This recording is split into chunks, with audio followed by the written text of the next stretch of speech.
Bev's Video Kingdom is intended for a mature audience. Listener discretion is advised. This episode of Bev's Video Kingdom is brought to you by Al's Piano Wire. Hiya, you need some good quality piano wire? Well, you come to the right place then. Al's Piano Wire is of such good quality at such an amazing price, we've nearly choked out all of the competition. If you feel like you need some good quality piano wire to fix your problems, we've got you covered. Our piano wire is sure to leave even the most pesky of audiences left in stunned silence at the top-notch wire we've got to offer. At Al's, we may not know nothing about music, tone, or the inner workings of a piano, but trust us, this shit works. Al's Piano Wire. Our wire will make all of you's problems disappear. Hiya. There's a Canadian at the start, and then you got into the Italian. I don't know what accent I was going for, but no, but you got there. I said a commercial. You got there. You did it. You did it, Luigi.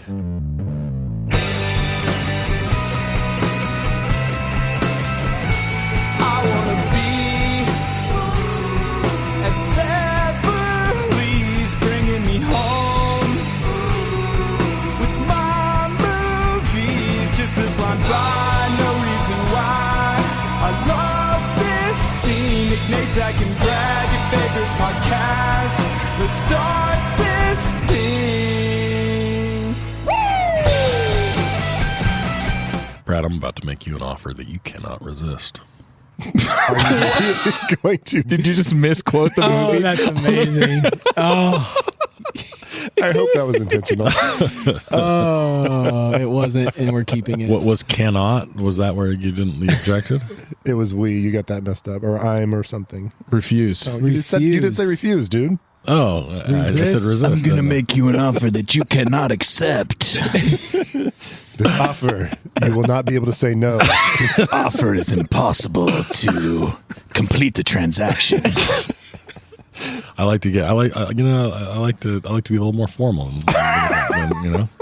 I'm not an animal. Did you watch the movie? And he says that he's going to be the mob boss out of the four of us. Okay, to be fair, that was like that was like episode 6 of like season 1, and it's like a 7-season movie, right? So I mean, I might have watched that a month ago. To be really fair, Nate didn't say he was going to be the mob boss of our group until like 4 days in the future. Yes. All right, I just feel like that's something he's going to say.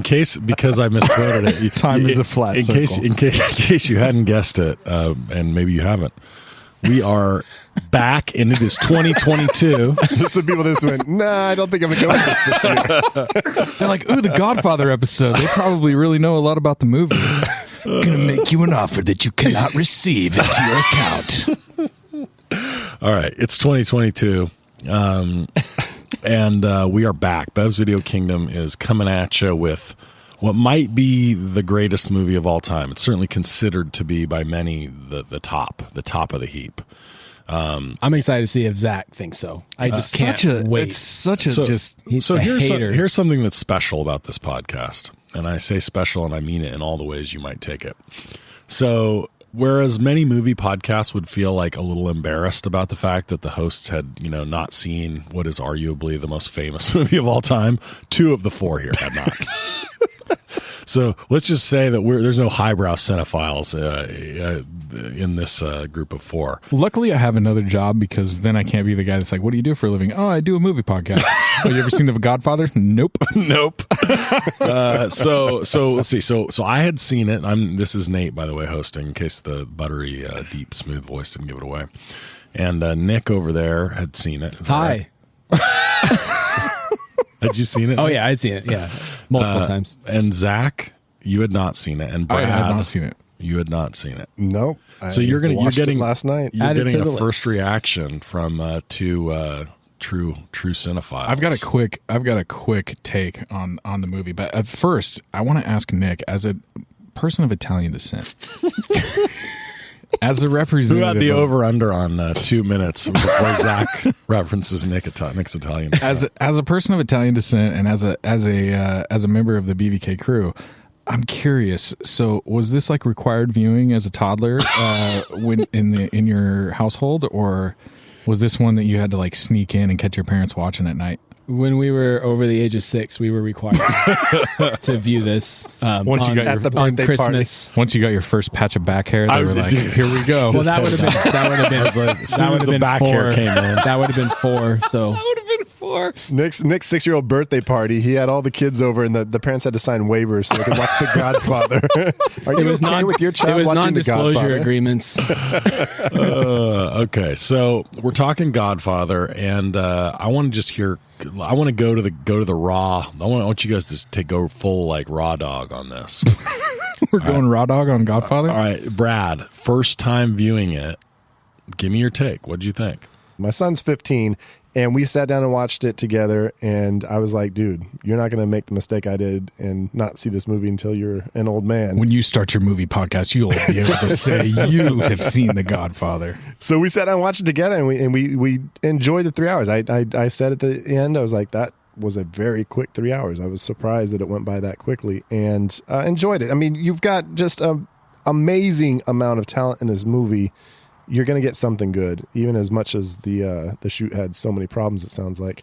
I enjoyed it after, of course, seeing Casino, Goodfellas, The Irishman, and a multitude of other gangster movies previous to The Godfather. It's just, of course, you can see all the things they borrowed from it, all the things they took from it. And actually, probably the most egregious is the one that I saw, which was Jane Austen's Mafia, which I'll be talking about a little bit later, which is the spoof of like all of the kind of mafia movies, but they really, of course, hit on The Godfather. So there was scenes that were happening in the movie that I was like, oh, they completely spoofed that in this movie I saw a long time ago, which, yeah, it makes sense now. Zach, what do you got?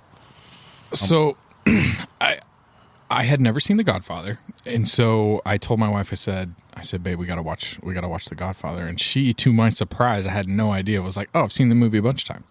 Oh. And I was like, you've seen The Godfather? She's like, oh yeah, I've seen it a bunch of times. I used to watch it with my dad when I was a little girl. And I'm like, really? so we sit down to watch it, and dude, she was like my guide through the entire movie. She was like, I was like, wait, Sherpa. I was like, wait, who is this guy? And she's like, oh, that's Sonny, and blah blah blah. And she like knew all the guys, and she was kind of leading me through it, which helped a bunch. I feel like Game of Thrones got us ready for this, right? There's all these characters, all these names. They say the different names throughout the movie. You have to remember who is who throughout the movie. And I thought of Game of Thrones. I didn't think of that, but I think you're right. I think this paved the way for George R.R. Martin. Part of me thought that a little bit because I remember the first few episodes of Game of Thrones, I was just like, what the hell's going on here? Because I hadn't read the books. And so then going into this, I was like, okay, I'm gonna be focused here to make sure that I can kind of figure out who's who and how they relate. And I was writing down the characters' names like this time around at the start, like so Clemenza and the guy who comes talking about heroin and all the different characters. Yeah. I mean, there's a large cast of characters. Just having somebody that kind of knew the basic plot line that I could be like, wait, who's that guy? And she kind of could fill me in was great.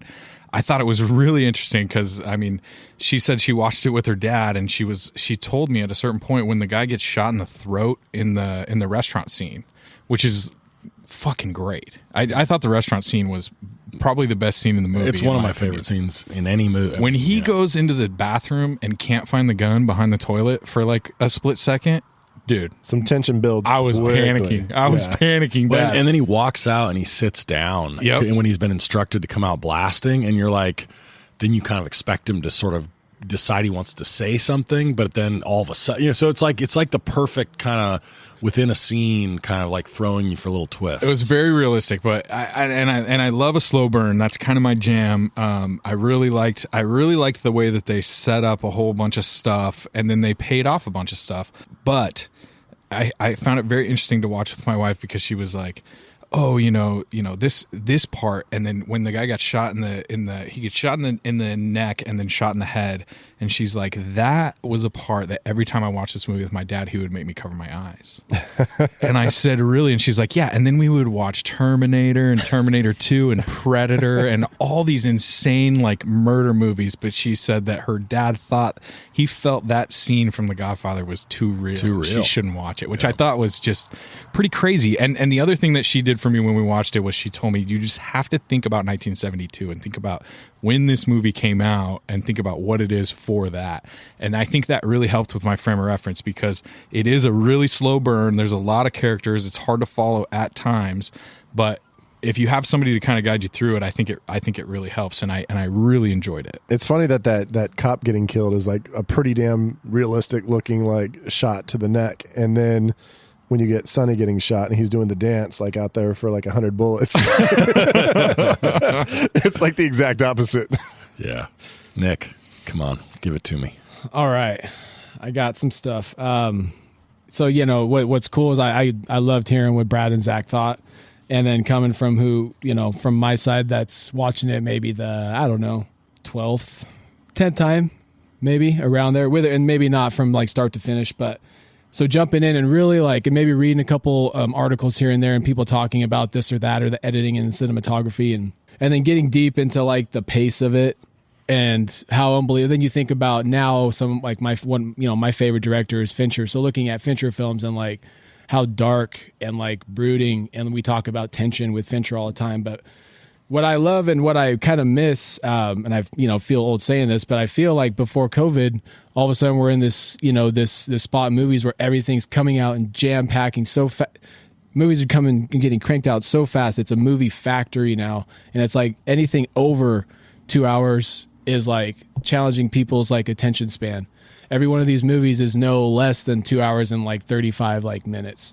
And not that and that's always going to challenge attention spans, but the pace of this is so important to not, and it's its own part of the narrative too. It's about this family that's trying to make its way, trying to be legitimate. So it's the easy pace. It's the slow kind of that brooding tense, but it moves though at the same time. It starts moving. It doesn't like the initial monologue. And then I get thinking about Tarantino. I think about that first monologue. It's a 4 minute cut of just that monologue of a description of a rape or of an attempted rape, and then his daughter that guy beat up. And I didn't realize that Godfather opened like that until this watch. I don't know what I was paying attention to, but I forget that that's how the Godfather opens. And like you think about 1972. And a movie opening with 4 minute monologue describing a potential rape and a beating up of his daughter. But that's exactly some shit that if you're 12 years old, you're not really. You're like, all right, this guy's talking. No, it's gonna happen. I'm you know just saying, what I mean? like the when influence. You watch it like now, this comes out in 1972. Can you imagine the impact that had then? And like obviously something the first like that. 5 minutes of the movie, and that room is black, and like the sunshine is shining on the wedding, and it's this contrast of like happiness and bright sunlight to this pitch black room of these figures kind of floating around this room and horrible things getting planned and played out. And this Vito is like this storyline that you all love, that you all gravitate to, which is the moral villain. The one who's trying to do the right thing but just can't quite get out. Who's trying to do the right thing but he's planning murders and he's getting men hit. Do we know how old Brando is in this role, or like how old he was when he actually was? Yeah, when he was in the movie. I'm curious. So I saw 72. He couldn't have been that old. No, he's like they show some transformation. Of they him. do.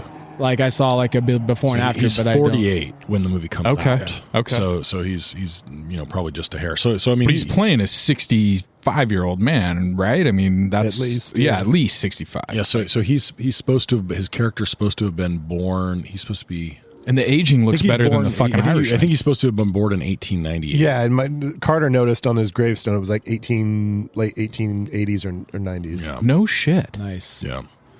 Yeah. So, anyways, it's. But of course, that's not. It's not set in 1972. So. Right, but it's set in 1950s. No, 45. Oh, it's the 40s. And late they wanted 40s? to make sure it was in the 40s because that's when the mafia. Then when they were called the mafia, and they had to make sure that they didn't mention the term mafia in the movie, but that was when the mafia was actually because Michael fought in World War II, and that's where he came back, Right. and then he met. Right. So he's playing a character that's initially that's about the right age. Yeah. I wonder if my wife's dad connected with that because he went to Vietnam and then came back and did all that. I wonder if that like the military side of I Michael. don't know, man. It's interesting. Going back to the runtime real quick, Nick, you mentioned. I mean, I just mentioned The Irishman a little bit ago, and it's like The Irishman was a long movie. Like I noticed it being long, and Godfather. This one moves. It moves quick. I mean, the pacing on it is, and I mean. There's some issues I have with that at the same time, but it moved quickly. So I mean, I never felt like this was a 3 hour movie versus Irishman. I was like, okay, I'm getting a little long winded. So I had a weird experience with this one in the sense that this was not my first viewing, but I was very late to the game. I was a huge movie fan as a kid, and it took me till my early 20s, maybe mid 20s, until I saw this. Till you close to your 40s? Yeah, close to my 40s. So I saw it maybe 20 years ago, and at that time I'd seen a lot of movies, but I probably had not seen or focused on a lot of mafia or organized crime movies, and I've seen a lot more of them since. And this is, I think, my second full viewing. So one of the things that I think was struck me about this movie this time was that whereas some movies that are classics in a genre, I mean, in this one, we talked a little bit about this off air. I'm not sure this is strictly true, but this essentially is like the first modern mob movie, right? I mean, it sets the stage for everything that comes after it of that genre. Yeah. And as a result, I mean, I think some movies, and the one I brought up that I really dislike is Annie Hall, right? So I'm a big romantic comedy fan. They talk about how Annie Hall is kind of like, this classic great romantic comedy. Is that the director that has all the problems? Is that Annie Hall? It's Woody Allen? Woody Allen. Okay. And even setting aside the fact that Woody Allen may or may not be a piece of shit.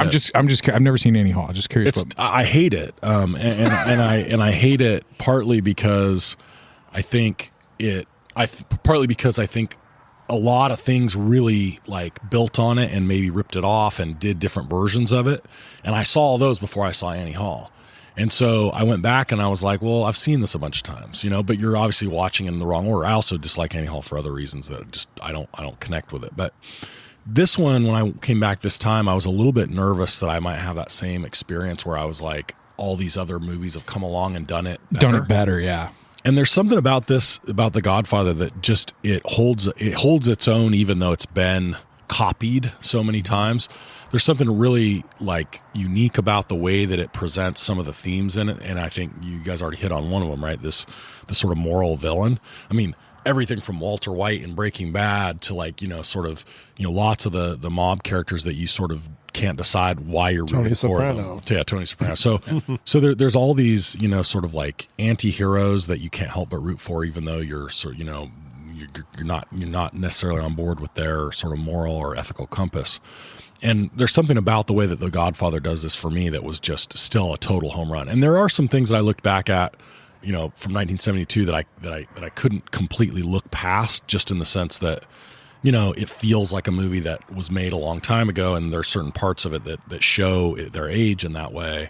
I don't mean like, sort of like offensive things. I just mean like, the scene where Sonny's beating up the brother-in-law.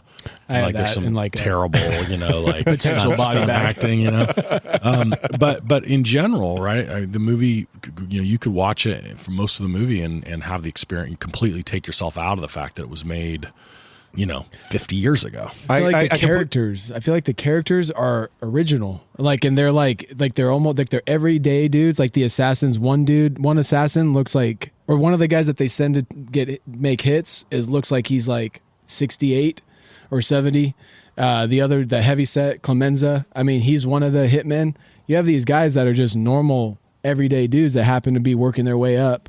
A mob family. Well, and with Nate talking about the Annie Hall connection, it's like being somebody who had not seen Godfather ever and seeing all those other ones, going back, it actually kind of makes me, it brings the level of some of those movies down a little bit, because I'm like, there is some things that they really just kind of ripped off. I mean, things that that are basically the same type of scene, just shot in a different movie and maybe done a little bit better, but at the same time, Godfather was first, and they aced it. Like, I mean, my respect for Godfather goes way up, knowing how much these other movies. Well, I mean, like, how much does Scorsese like take a hit now that you've seen? Oh no, yeah. I mean, Coppola, is maybe the greatest of all time, right? And this movie is one of the pinnacle pieces of that, and.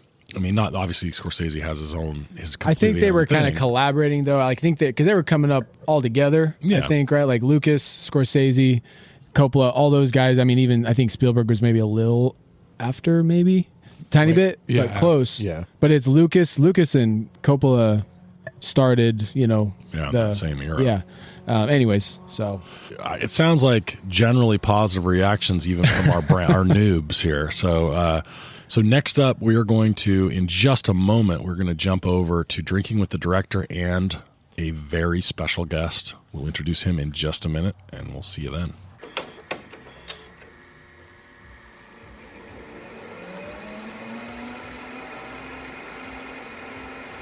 All right, we are back, and we are back to our what is typically our Drinking with the Director section.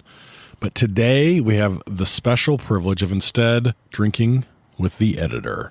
And that is our special guest is Rob Schafer. Rob, welcome to the pod. Nice to be here. Thank you. All right. Rob is live in studio. Live in folks. studio. We don't have any Zoom shit going on right now. We are live. We're all in person. So The outdoor studio. Rob is editor for the company American Zoetrope. For those of you that don't know, that is Francis Ford Coppola's company. And so Rob is the man doing the editing of all sorts, re-editing, re-releasing of many of the classics. And we're going to talk to him a little bit about that today and some on the next pod. But first things first, what are we all drinking? Brad, what are you drinking?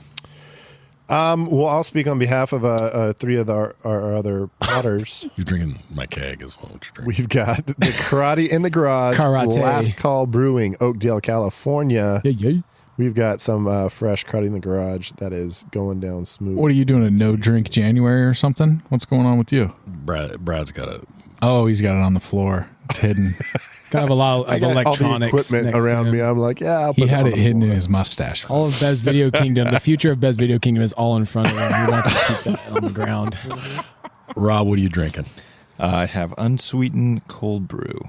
Oh, from the Bucks. It's from Starbucks. Yeah.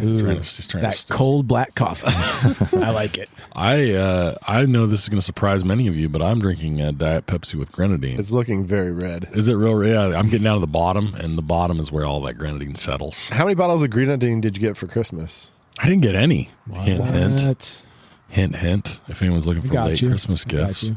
If Wait till anybody they out there restock. listens that has anything to do with any type of grenadine company, you know. Yeah, if you're connected in the grenadine industry, I just want everybody to reach out.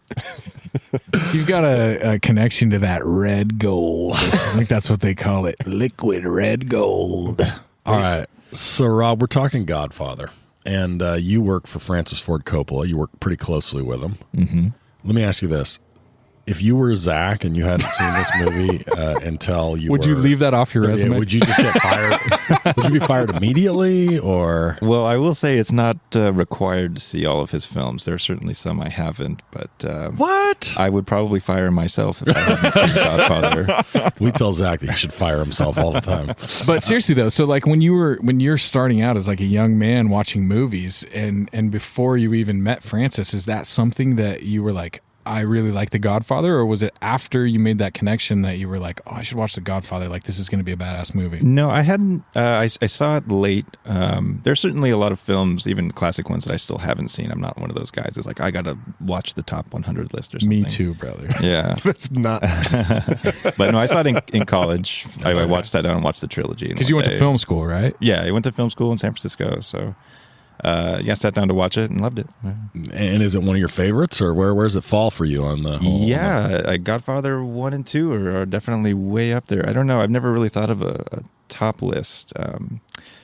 Except for Apocalypse Now, that's probably my favorite movie of all time. But Really? yeah, Godfather's up there for So sure. let me ask you this, because I know that you did you just did like some re-editing on that, which is cool. So was it your favorite before you even worked for Francis? Definitely. I saw it. Actually, I saw the documentary Hearts of Darkness before I saw Apocalypse, and I was in. It was funny. I was in San Francisco State going to film school. Hadn't seen Apocalypse Now, but the first film I saw in film school was Hearts of Darkness, that documentary. If you guys haven't seen it, you should. Well, yeah, So it's a it's a documentary. It's about the chaos of that shit. The Yeah. making of the movie, right? Francis's wife was basically filming a documentary the whole time, so she had crazy access, and there was all this stuff going on. And I thought you meant like the book. no, yeah. Well, because it's based on the book. Yeah. Got it. Yeah, right. But so I saw Hearts of Darkness in the August Coppola Theater. Was my first film. Wow. Yeah. Crazy. I mean, and being in film school and like the first time seeing Godfather and seeing Apocalypse Now and studying and being in those classes, you were looking at things in a whole different way. Yeah, no, I mean, it was amazing. And then I've spent the last year restoring and recutting Godfather 3, but restoring the whole trilogy. So I've been steeped in Godfather for like a full year. Wow. So it's pretty. So I mean, but insane. not to.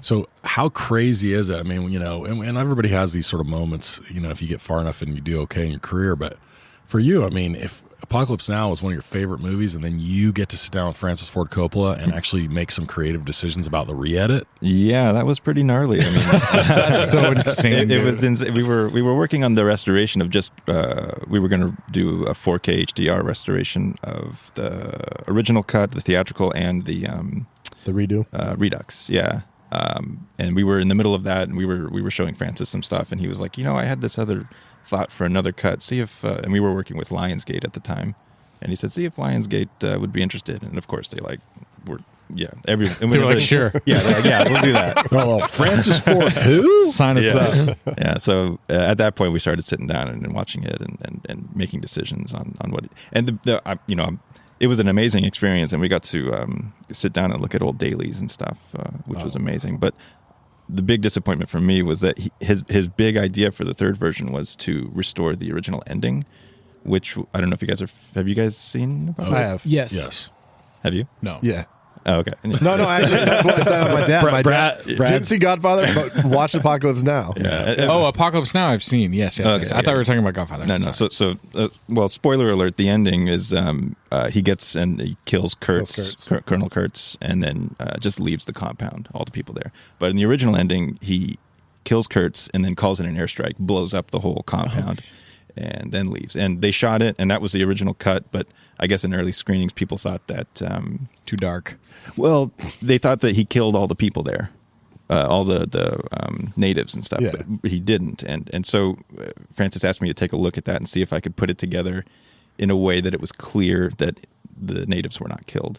And so I did it, and it was there was all this footage of the sets being blown up, and it's stuff that nobody's ever seen before, and it was really amazing. And there were really nice shots of like the natives kind of running away and getting out. So I used those, and it looked really great. And I put this Doors song on it that was it worked with it, and I showed it to him, and I was really nervous, but he was like, oh, wow, this is actually a lot better than I was expecting it to turn out. But it's still too big of an ending. We should end on a quiet note with just the boat leaving. And I was like, oh, crap. So you took Jim Morrison out of there. Yeah, Well, no, we just left it alone, which is unfortunate. But The end is still there. I mean, that's the final song. So, okay, so you're steeped in Godfather, right? Mm-hmm. You've been working on this.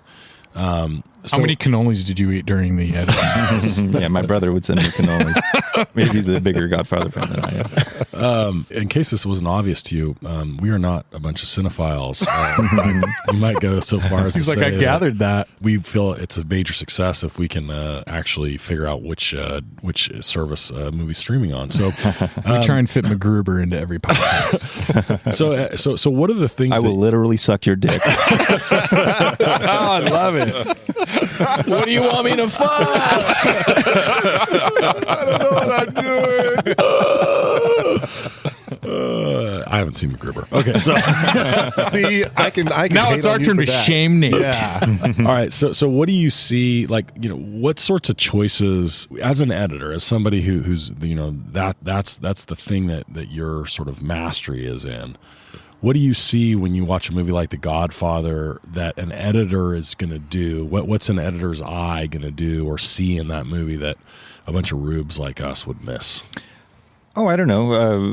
That's hard to say. I mean, I'm sure the viewers are always a lot smarter than you think they are going to be. I mean, no matter how many movies they've seen. So people catch things that you don't expect sometimes. And so I never think of like editing as like you have to know all the tricks of editing to really understand what's going on.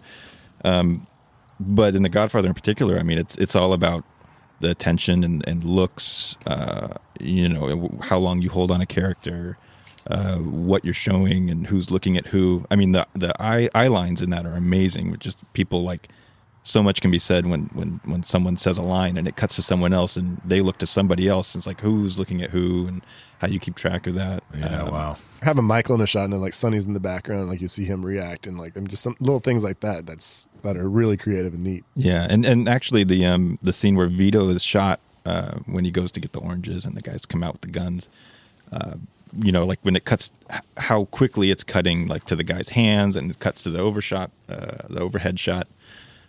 That was a scene that I studied in school. I was actually in my textbook, and it had each shot laid out. Oh my gosh! And then when I was sitting down with Francis watching it, one time he was like, I cut this shot, or I cut this scene. I was like, oh, well, cool. I was just my textbook, My book. Yeah. I found an article in a University of Berkeley, like a film, site where it had all these like hyperlinks to Godfather links, and one of them was specifically about editing, and it showed the scene of the horse head, and like that morning, and like they talked about why the editors chose the fade in, fade out, and like the zoom in on the beautiful landscaped, backyard, and like that contrast with what's about to happen. Well, the music in that scene is really what makes it. Walter Murch was is a genius, and he plays two separate music tracks that get dissonant as they play together, so it gives that really uneasy. And just creeping in on that bed, and then all of a sudden you notice a little bit of the blood, and then it's like, So I watched this incredibly with no spoilers.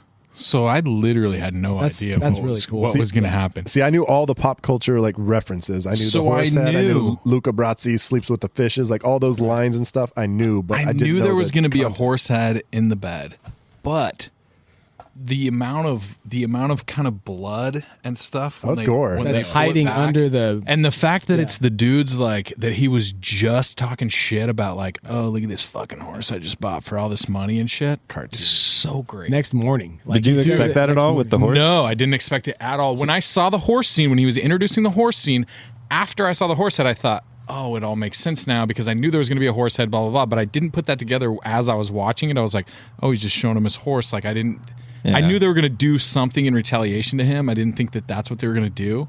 When I watch that now, I'm like, oh god, I wonder if this is because it's become such a big trope of like narratives. It's not like set up telegraphed. something and then, It's not telegraphed at all. And I knew that there was going to be a horse in a bed at some point. And when they showed the horse, I didn't go, oh, they're going to cut that fucking horse's head off. I did not make that. See, I 100% immediately was like, oh, that's the horse that gets their head cut off. Dude, I did not make that connection at all. Yeah. So you said that you sit with Francis a lot. What do you think, like, do you have any insight about how he sees the legacy of The Godfather? I mean, I wonder whether, so for one thing, you think is he a fan of his own movie? I mean, can you be a fan of your own movie? Does he seem protective of it? Yeah, very protective of it. Yeah, he likes it. Yeah, I mean, he'll sit down and he's watched it a bunch of times, and throughout the process of restoration, and he's definitely very protective of it. There's some things that we work on where he's very playful and experimental with a lot of things, and so when we're doing a movie like Twixt, or we're doing like a little mini documentary for something else, he'll be like, yeah, crazy idea, let's try this. But with Godfather, it's like when we do something to it, like when we're working on Godfather 3, it's very like this has to work. It can't be. He's still experimental, and we try things, but when it comes to approving something that's going to go out, we take a very close eye to whatever's done to that. And I could tell that he really cared about it. Yeah, a lot.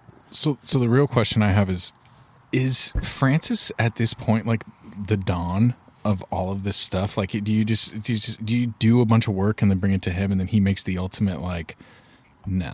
Oh, for sure. Yeah, for right. Sure. Like he gets final. He's like Don Francis of the of the whole deal, right? I mean, he kind of makes all the shot. He's the shot caller for sure. Yeah, he's the shot caller. That's like the pinnacle, right? Where you are so respected and so cool, and you have your own company and all this shit. Where you're just like, you have this legacy of film. And you're like, even in this day and age, like, we're going to redo this, but I still have the ultimate say on what's going to happen. Well, he's a rare bird that he has. He owns a lot of his own films. I mean, not all of them, and certainly Godfather, Paramount owns it, but Apocalypse and most stuff after, except for a period in the 90s, he owns a lot of his own Apocalypse. films. He does. Yeah, Apocalypse. Wow. Yeah, he paid a steep price for it because a lot of these guys don't do that. Correct. Yeah, exactly. And was that because of American Zoetrope? And did that have to do with? That was how he got his in. That's how they did it. Was it a thing where Zoetrope funded? No. Well, actually, that one, yeah. He paid for it himself, and Zoetrope was the production company. Wow. But yeah, he had to put a second mortgage on his house, and almost lost everything just to Now, make it. now Francis is a Napa guy, right? Yeah, he lives in Napa. now. Yeah. So if he was here with us, he'd be drinking his own wine, or We would all be drinking Coppola. Probably, yeah. Because earlier, Nate's sister had brought a bottle of wine, and Nate said, "Oh, did you bring us some good Italian wine?" And she said, "No, Napa." And now it makes total sense. She was ahead of the game. Zach walked in with a bottle of Carlo Rossi, just like around his thumb. Box. Hey, Nicky, what are we drinking? all right. So here's what I want to know, and I'm throwing this out to the table because I'd be curious to hear everybody's take. So one of the things that I when you're talking about a movie that is this impactful and this good, like why does it elevate to this next level, right? Like why is this movie sort of considered among the very best of all time? And I wonder whether or not everybody sees something a little bit different in it. I mean, for me, I think, as I was trying to ponder this and watching the movie, it's because they do there's something about the intersection of the characters and the story that is, through like terrific acting and obviously amazing directing, like there's just like a quality to it that you connect to, or that you feel like you have an insight to that transcends, right? Like you can't capture that with that many characters in very many different movies. Well, family is something that's always going to resonate with just about anybody. So I mean, when you have a film that's so dependent on family bonds, family trust, but there's a lot of movies that have. I mean, there's a lot of movies that have family elements, right? But Why family this put to the test at like a very extreme situation. I mean, Well, in that box, right? Like a mafia world that's trying to legitimize that they're just like kind of hanging on. They're being surrounded. They know they're about to go into a war. They're just starting to get clipped off, one at a time. And you have a Don that's, almost on his way out. And, that he cares. The thing is the acting really, right? So it's family, but the acting and the actors are what really like bring it home. So like Marlon Brando. Well, yeah, if you have a core of Marlon Brando, James Caan, and Al Pacino, and Robert Duvall. Yeah, I mean, right there, you're starting way ahead of the game when you've got those four core, the core four right there. And then if you add two, right, De Niro, it's yeah. Which people argue that that's the best movie of all time is 2. Number 2. Yeah. Did you guys watch 2? Yes, Not yet. Both of us have not seen 2 yet. Oh yeah. Listening to your descriptions of 1, you might need a Sherpa to get through 2. Oh, really? Yeah, To kind of help us through the characters. I was frankly surprised that you were saying it was so hard to follow because maybe I've seen it so many times, but it seems rather linear to me. But Godfather 2 is even now after 50 times watching that, I still question whether I know what's going on. So it in is, a good way. It is linear, but it's the names. There's a lot of names, and I feel like there's a lot of names that sound similar in my head. Maybe that's just like some sort of weird thing for me. But racism I was like, towards Italians is what it is. Yeah. But I think to Nate's point, what made this movie resonate with people, I think, is just the realism with which it's shot. I think like the wedding scene is like just super insanely realistic when they call the mother-in-law out of the crowd to come sing basically like karaoke at the wedding. I love that scene, and they're just like, she's like, no, oh, okay, and she comes out and she's singing, and She kills it. Oh, dude, and I've been to weddings where we went to a wedding not too long ago with some Portuguese people, and they were singing in Portuguese, and it was very like very their culture and their whole thing, and I really got that feeling with the big Italian wedding and all the people, and it was very cool. I feel like there's a lot of the restaurant where he does that, like it's super just hyper realism with the killing and a lot of the different stuff. I mean, really dug it. Maybe it's that it feels both realistic but extraordinary in the sense that it has a way of taking you into a situation that is feels as far foreign and like as far away from most people's worlds as you can imagine, and yet somehow makes it feel very grounded and connected. Well, yeah, like say my brother and I were having problems, like maybe weren't getting along as well, but if something happened to him, I mean, I immediately would be on like, okay, who do we got to go kill? Like what's going on? I'm full in. You'd be like the henchman in Die Hard when his buddy dies. Well, and Zach and I have younger sisters. And so picturing the Carlos situation and like actually Sonny's reaction to that, I mean, I wouldn't do anything different. No, I would have done way more. Then That's Sonny. part of my body bag. Instead of fake hitting Carlo, like from that 8 inches away. Yeah, I'm connected. And then that guy needed to get murdered in the first. In the first beatdown should have been a murder. I mean, these guys are fucking cold-blooded killers. I'm stepping on myself right now. These guys are cold-blooded killers, and they don't kill the guy that fucks up their sister. Well, they got certain morals. No, is that it was his doesn't matter, daughter, dude. That guy's the Don's son. He doesn't give a fuck if you're connected or not. They didn't want to make his I thought sister Carlo was connected widow. to one of the other families. Maybe I'm wrong. No, it was that they didn't want to make his sister a widow. Right. Yeah, but then I think Michael ends up doing it anyways. And then he gets the kid. Should have done it earlier, dude. That shit pissed me off. Yeah. I was angry. He's still a little hot right now. Fucking phantom punches he was throwing at that dude. I was like, dude, we need to kill this guy right now, Sonny. Let's Well, go. it does bus. not end good for Carlo in the end. No, it doesn't. But he still gets to he fucks the sister up, dude.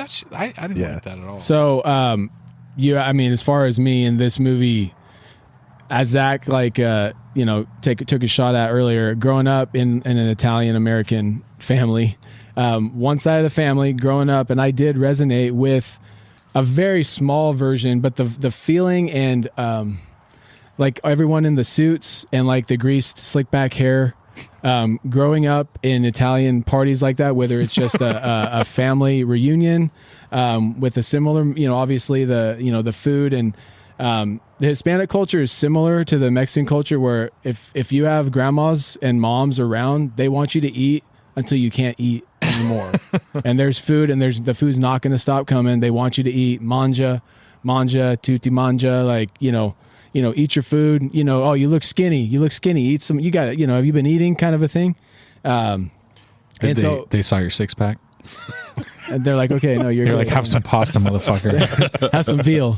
No, but I could definitely connect with that growing up, because we had a side of the family where I had that vibe I connected with that. Robbie, I want to ask you a question. Rob, is there any knowledge of Coppola's relationship with Scorsese? I mean, considering that Scorsese, guys my age who've seen Casino, Goodfellas a billion times, what is there a relationship between them? Is it positive? Is it? Yeah, it's very positive. I don't know much about it other than things he calls him Marty. Did you see Marty's latest documentary? Did you see Marty's this?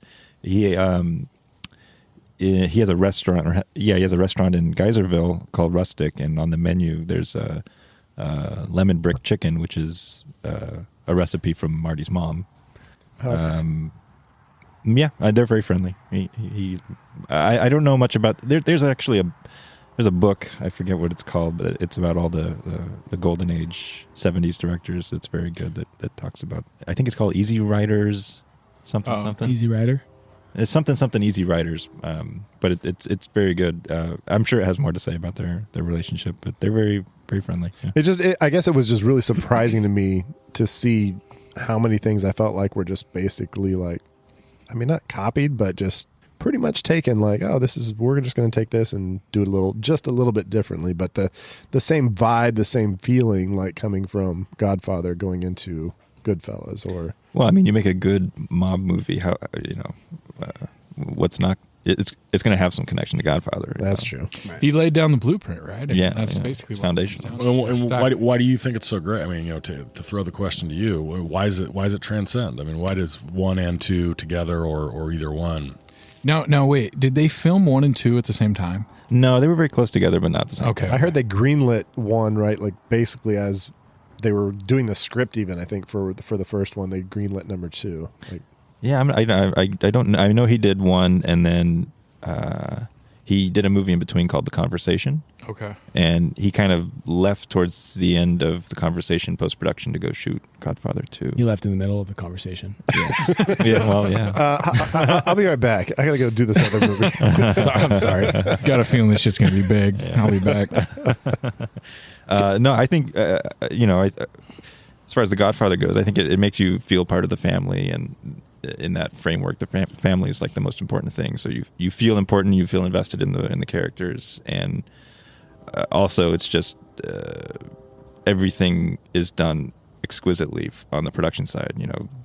Directing, costumes, acting, photography, editing, certainly sound. Everything is 10 out of 10. So not a lot of films do that. Some really great films will do half of the things 10 out of 10 and the other half 9 out of 10. But Godfather's 10 out of 10 everything. So does he? Does Coppola kind of build a like does the workspace kind of represent that like family? Does he kind of create that sense of kind of like a sense of family?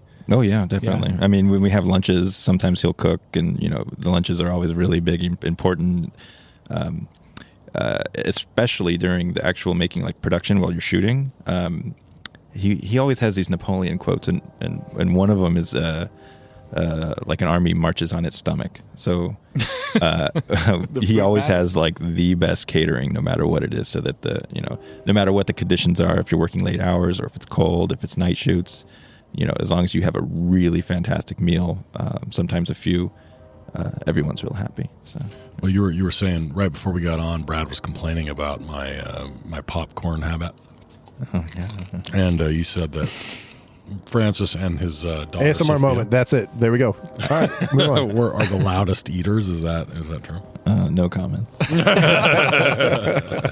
I got a question. As far as your connection to like the Godfather movies and like in the editing world, and being so close in Coda, you said you've gone back and also tweaked and worked on 1 and 2. Did you say that? Well, we didn't actually make any editorial changes to 1 and 2. Actually, we did to 2. There's one shot that we trimmed, but it wasn't like any recut or anything. Nothing that you'd notice if you were watching it. But like in the middle of you working, just even on Coda, were there any of the past editors that came around ever from the other? Like, does he include any of the past editors in what goes on in even 3? Because I know that was it Malkin Barry Malkin. Yeah. Barry Malkin was involved in 2 and 3. Yeah, he was a great editor. He was one of the only editors I haven't met, actually. Unfortunately, he died a few years ago. But no, I've actually recut a couple of his films, and I wish I could have met him, but no, I never got to meet him. And as far as any of the other editors, have you worked with any Walter Murch? Yeah, I've worked with Walter Murch. I was his assistant on Tetro, and he's always just been around. He's done sound and stuff for us for a while. And when we cut, I didn't actually get to when we recut Apocalypse. I wasn't able to attend the screening where Walter came, but he vehemently disagreed on a few of the changes that I made. Oh no! Yeah, which was a big bummer because he was a big inspiration to me.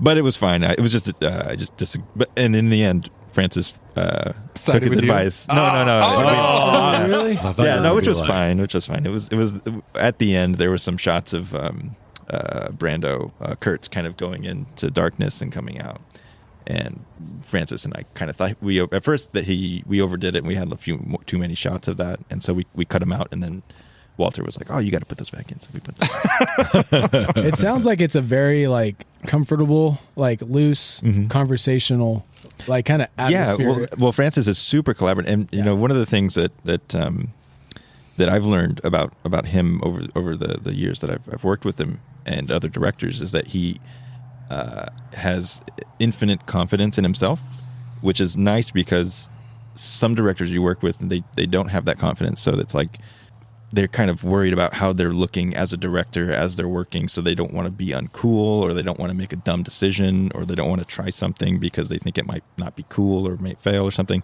But Francis is just like, well, let's talk about it and try a crazy thing, and if it works, it works. If it doesn't, it doesn't. But he has this kind of effortless collaboration that is really nice. So. I'm curious how long it would take to edit an entire movie. Are we talking months?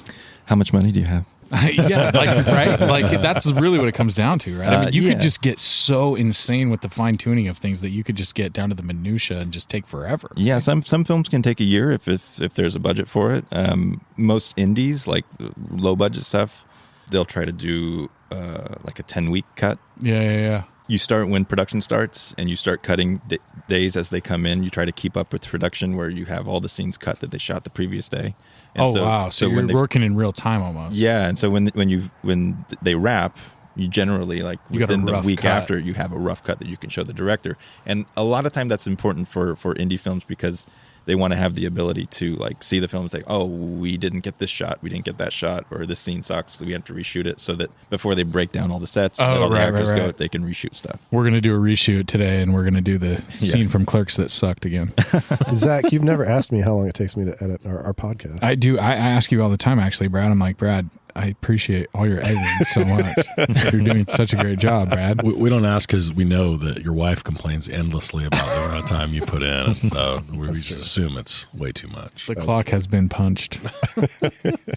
But actually, going back to your question about working with other editors, there's an editor named Glenn Scantlebury who I've worked with starting on Twixt. He came and worked, but he was one of the original editors on Godfather 3.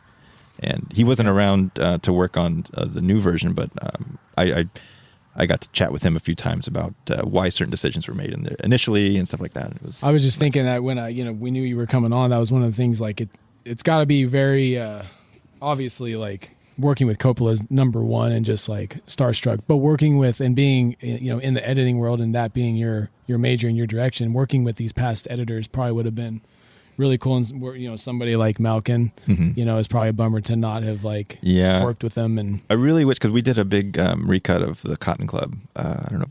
That's kind of a more obscure one, I guess, but that came out a few years ago, and that was a long labor of love. Like 3 or 4 years we worked on that, and I really wanted to reach out to Barry to get his, because he was the original editor on that, but I never got a chance to.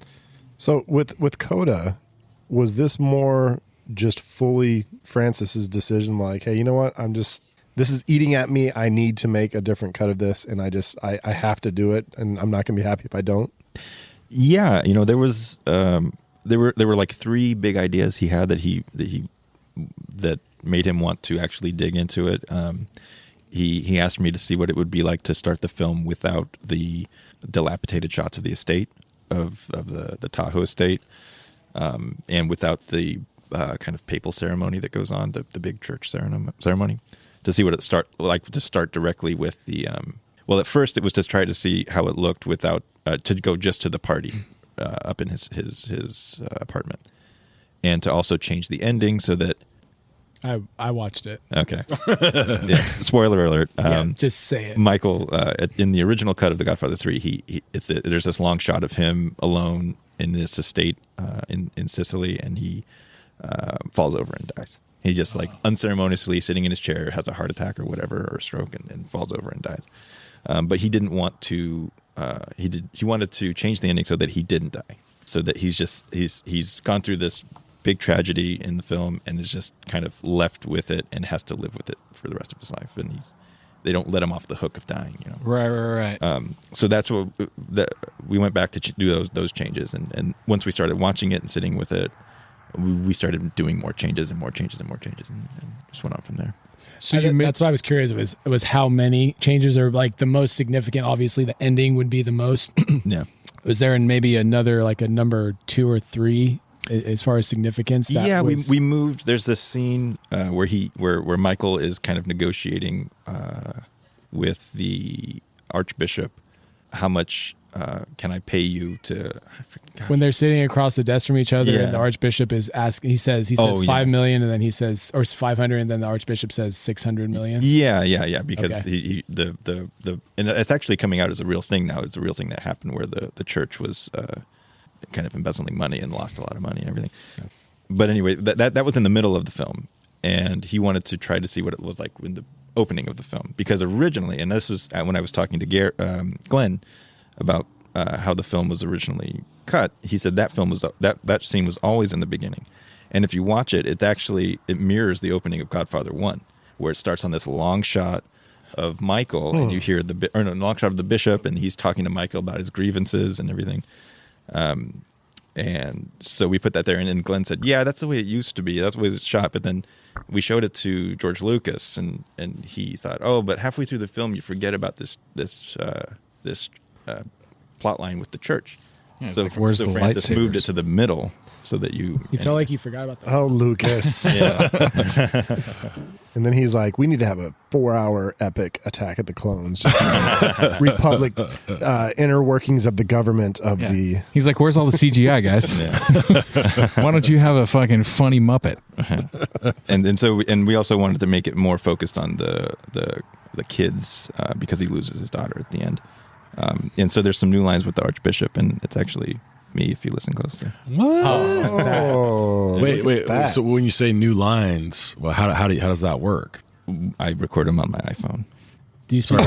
He's being serious. Sorry, did you just say you record them on your iPhone? iPhone, I and believe. it's not the first time, but The highly technical iPhone. Francis has an idea. He's like, well, this line would be better if it was like if it was said like this, or if it was this. And I said, I record a few lines on my phone, put it in the film, send it to him. And he's like, yeah, that's good. And it kind of just survives past all the different sound mix Wait, things. and what part exactly? Like minute and second wise? But what part? Like around? Oh, it's in the rewatch opening, but it's it's in the opening. Okay. Yeah. In the when he's getting the award. When he's telling him, oh, this will be, this money will make you legit. It'll be for your family. And when he says for your family, that's me. Okay. All right. Dude, you're yeah. officially like ensconced in the Godfather universe. The BVK, Awesome. the BVK podcast has kind of become known lately for our amazing Italian accents. So if you need anybody else to record on their iPhones for a movie like, I don't know, like Godfather 2 or something, like if you need somebody to be like, Nicky, I can just lay that shit down. Cannellone From the background, yeah. Yeah. We've been training with Chris Pratt. So Sweet. A lot of Luigi. It's a me, Chris Pratt. So I have one more substantive thing that I want to throw out while we're drinking with the editor here. So one of the things that I love as a thematic point that this does as well, maybe originally as anything, is like the subtle importance of the sort of like alpha dominant like structuring, that is in The Godfather, that's in a lot of mafia movies, but it's kind of understated in some ways, but it's very clear how important it is that, like, you kind of think of the retaliation and the sort of killing and the violence in the mob as in some ways being like endemic because it's just they're criminals, right? But it's very clear, and one of the things I think Godfather does so well because of some of the themes and some of the dynamics is that, like, it's important for structuring both the business and the peace that exists between periods of violence, right? And so one of the things that that comes up a lot of times is this idea that, like, I cannot allow you to do this thing, right? I cannot allow you to disrespect me or to, have some sort of affront, not just because I'm mad about it, but because it would destabilize. Well, and I'm protecting, and Michael's justification, right, in like 2 and 3 is that I was protecting all of you from all of the evils of the world. I'll take it. Like, I'll burn in hell to, like, for all of you. Right. That's it. That was his justification. And Vito was, similar, but anyways. Yeah. And so I like the dynamic that comes up over and over again for me. I really love, and sometimes it looks like it's some sort of like, loyalty to family, or sometimes it's just part of the business. But it also, I just think, like, you can see the way that, how important it is for them to sort of establish that pattern of dominance so that things don't just descend into chaos all the time, because everyone's always looking for some sort of weakness, right? Well, you have to rule from a position of power, right? And I mean, you see people getting capped every once in a while. You're like, all right, yeah, I'm going to cross the dawn. There's a certain order to things. Yeah, for sure. Yeah. I love that element. I love the way that The Godfather sort of lays that out in a bunch of different angles. I think as I watch that now, that's a question that I'm constantly asking myself throughout the whole movie. Sometimes I watch it, I think that I agree with that. Sometimes I watch it and I think that they're all pieces of shit. Even if it's to protect family, I kind of wonder how much that's true. Right. So I wonder, I guess I wonder whether or not two things can be true, right? I mean, like, I guess I think there's a sense in which, like, you can really be uncomfortable with that morality or the, like, rationale behind it. Yeah, but it's all, when it gets to violence, I think that's, they're protecting, their big estate in Tahoe or whatever. Yeah. Like, they could all just stop and go work 9-to-5 jobs or something. I don't know. One of the best lines that I found in Godfather was when he's talking with Diane Keaton's character. Kay. Kay, yeah, he's talking to Kay, and she's like, "Oh, you're being naive about his family." And he's like, he talks about the politicians. He's like, and he's just like a senator, and he's like, "Well, now who's being naive?" Like, essentially, like she says, like, presidents don't kill. Presidents and politicians. senators like don't now, have people who's killed. being naive? Yeah. And I mean, it really exposes kind of the world. I mean, not to get conspiracy theorists, but it's like obviously our government's been doing things throughout the years that are almost very mafioso. I don't think that's a conspiracy, bro. The government has been doing things. No, that's crazy. I mean, they've operated as the mafia in a lot of different situations, and that's, I mean, that's truth. So I mean, he's not wrong there, and for her just to be like, oh well, the government doesn't do that. That's not true. But because the government does it doesn't mean it's right. Oh yeah, right. No, 100%, 100%. I think Breaking Bad actually did a very good job of going through that, analyzing that question. I liked that he kind of turned, and by the end, it's just he's a villain. He's a piece of shit. Yeah. And I think that's one of my favorite shows, and I do think that's a really great like corollary where you do ask yourself, am I rooting for this person really? Did I just get caught up? Should I be rooting for this person?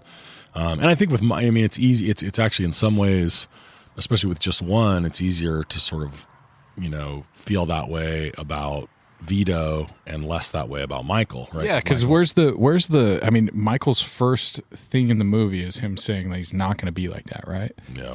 And then is that the only part that you're like, okay, now we're behind this guy. He's obviously the good guy. And then he's kind of on the downhill for the rest of the movie. I mean, seemingly. I mean, although he's protecting his family or whatever it is, but no, he immediately kills people. But that's what I mean. Like, what is the like you? But we're talking about the anti-hero and kind of rooting for the guy that is not necessarily like the classic hero, and you do find yourself kind of rooting for Al Pacino. I found myself rooting for Vito more than Pacino, like pretty quickly, because he seemed more reasonable, right? Right. But at the beginning, Michael kind of comes off as this like he's going to be like level-headed and he's going to be like super on the right side of things. He's not going to make the same mistakes that these other guys have done. And then at the end of the movie, the closing shot of him just like sitting there is fucking stark, and just like I've written down that like this movie would be released by A24 if it came out today. It'd be an A24 film, and it would be a super slow burn, and the end would be like that super like wide shot of like coming away from him as he's sitting there, and you're like obviously like, oh, he's taking over that role, you know what I mean? And fucking, I don't know, I really dig it, but at the same time I just don't know where like you get behind him. Only person I really root for in the film is Kay, to like, you got your out, you can leave now, like you met him early and he was cool, but now he's gone, you've got your out, stay away, because it's not going to end well for her. Like, I again legit haven't seen 2, but shit's going to be bad. She got too much power, man. She can't walk away from that shit. She Girls came love back, that shit. and after like what, he's gone a bunch, and he's like, hey, leave those school children and come with me. Pacino's got a known huge cock, dude. I mean, come on. No, I think it's Sonny, the one who's got the The hammer, the hammer. Maxwell's silver hammer. In the book, the woman that Sonny has sex with, I know, is known for having a giant vagina. They said they said that she had the biggest vagina ever, and you could put a soccer ball inside of it. And I was like, what? I read this whole thing on the internet about the book talking about this woman's vagina, and it's like they get super in detail about it. Is this where we insert Predator quote? Well, that's an interesting editing move in the movie, is that because it's the 70s and maybe a little bit more prudish, like they just have that one scene where the girls are like, and they kind of like nod, and then that's it. Like wait, I thought they were talking about a dick. Yeah, that's what they're talking about. That's what yeah, the girls were talking about a wiener. Okay. You're not talking about They they were were talking about a vagina. giant vagina. Oh no, yeah, they were talking about they were just talking about what size dick would satisfy this vagina, and they were like, that's what. and they were like, okay, all right. Real quick question. I think we're gonna get more into this on Thursday, but the question of, as an editor, is it easier to edit material that you're into, or material that you're like, That you can be disconnected from emotionally. That's a good question. Probably stuff that you're into. Yeah. I mean, yeah, there's I've done both, certainly, but it always feels like you can make stuff that's really bad to like somewhat okay, and you can make stuff that's somewhat okay into really good. But when you start off with good stuff, it's there's no end to it. So it's Okay, that makes sense. yeah. It's got to be a lot easier to go to work when you're like excited about like, all right, we're gonna do some shit. It's to art, Yes. right? Like you're creating something. So when you're not like into it, And certainly, yeah. I mean, when you're working on a film, you're watching it over and over and over and over and over and over again. And when I was doing Apocalypse Now, that was the first time where I was like, I can watch this movie as many times as I want, and it doesn't get old, and I don't look like I'm not dreading the next time I have to watch it all again. So you run into them. We probably need to maybe wrap up this section here, but I want to ask one more question since that I think builds right off of that, which is, if we think about these films as art, and there are a couple examples we've talked about, like Coda or Apocalypse Now, where you've had substantive, re-edits, and you have some real like angst amongst the Star Wars community, right, for some of the re-edits that George Lucas does in some of the later rounds. it's pretty awesome though that Star Wars community. Don't even get me started. But it's singular. It's singular. Brad's though. over there just absolutely like grinding his teeth. Leave it alone, But Lucas. what other movie like that's like actual legit single movies? Like how cool is it? And it shows the power of the Godfather that you can rewrite, an entire movie, call it the same with an extended title. And I actually liked Coppola's like little intro to like Coda, just like setting us up for what we're about to see. But like that Paramount's like redo it, Do what you Redo want, it. bro. Well, one thing that is important to us and important to Francis when we do these recuts is that we're not changing history. We still release the original versions, and those are still, they still have their merits, and they're still what they are, and he's proud of all of them. So when we have 3 cuts of Apocalypse, he would prefer to sit down and watch the new one called Final Cut. But if you want to watch Redux, he's perfectly happy to let you watch that one. He's not going to take like all of a sudden Michael actually is not the one who killed the 2 guys in the he didn't in the shoot restaurant. first or whatever. Yeah, there's going to be another guy that shoots them. Coming up Jar Jar Binks. Yeah, Jar Jar rolls in. No, so yeah. I mean, I guess that's right to the question. Is like, is it it's you don't think it's sacrilege to go back to something that's classic and original and then do some sort of do a re-edit that changes the experience that people had and got attached to? No, me personally, I don't care. I mean, release as many versions as you want, do whatever you want with it. Release it upside down, black and white, whatever. But, if it's your art, The Star Wars community has some things to say to you. But it's just a true like version of greatness, right? So like you could release like 4 versions of fucking Freddy Got Fingered, and no one would give a fuck. But you release another version of Apocalypse Now, and there's going to be people that are going to be like, oh, it's amazing. There's going to be people that are up in arms about it, and people form serious opinions about stuff that was like really important to them in that time, right? So I think you're kind of up against a little bit of, this was a great movie, considered one of the greatest movies of all time. Anything that you do to it, there's always going to be somebody that's going to be like, no, it should have been the original way, right? I mean, yeah, but then you just say, well, watch the original one. Right. I mean, Lucas is... You should have kept your VHS, bro. Yeah. That's the problem with Lucas, is that he doesn't allow you to have access to Exactly. the He took that shit away.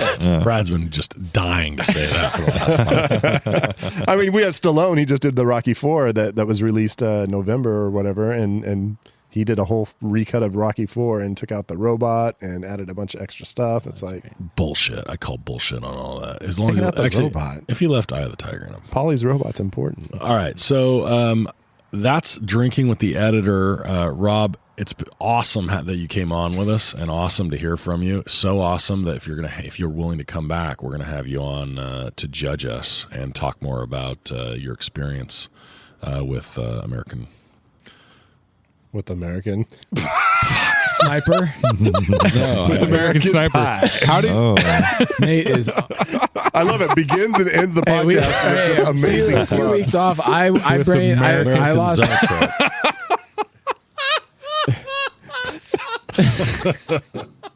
Oh man! Actually, no, I'm going to go home now. I'm gonna make you an offer you cannot accept. So we'll have you back if you'll come back on. Yeah. I promise to get the company name right. Nice. Excited for it. All right. So we're gonna take a break, and we're gonna come back with Snag Shag and Body Bag, and we'll be then.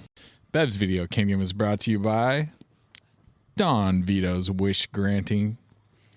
Hey, I'm going to make you an offer that you cannot say no to. There's no way that you can say no to this offer. It's an offer that is on the table, and you can look at it and you can say, I cannot say no to this offer. Just ask me during my daughter's wedding. It's the only time that you can say that you need to be, and you need to get a wish granted, and I will grant it for you. Just ask me for anything you want. Don Vito's wish granting. Is like an Italian genie. Italian genie. I don't know what that It's like Italian Aladdin. I want to hear some example offers.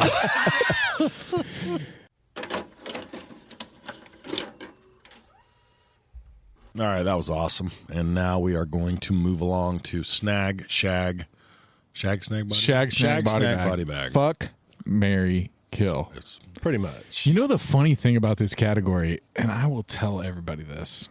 At the beginning, we were like, we should do fuck, marry, kill as a category. And Nick was like, no, I don't want to say the F word. And now 35 episodes later and 4,000 F words later, My thing is, fuck. here we are. Here we are with Shag Snag Body Bag. all right. So let's start with Shag, and Thanks, we're going to Zach. go right on Cocksucker. cock, shit, balls. Don't celebrate it, Nick. Okay. Brad, Cocksucking, snagging, body bagging. what are you going to shag, Brad? You know what? I'm going to shag the cocky, like powerful people when they get their comeuppance in movies. I kind of dig that. I don't know what it is about it. It can happen in a lot of different styles of movies, but when you have the cocky kind of powerful, rich person and they get kind of fucked over, and I'm thinking specifically of Jack Waltz in this movie. His prize horse gets its head cut off. Not, I'm saying that he deserves that, but he seems like kind of an asshole, kind of douchey, and he gets his. And then, of course, the hotel owner, what the heck? Mo Green. Mo Green, mean Mo Green. He's kind of an ass, and you can tell he kind of rules with an iron fist. And I mean, I'm not expecting that he deserved to get shot in the eye while he's getting the massage, but you know.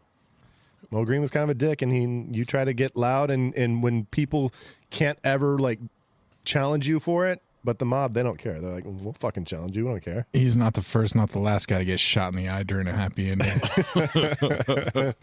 So just the idea of when you're powerful, you're cocky, and you're rich, and you feel like you're invincible. When somebody puts you in your place, I like that in a movie.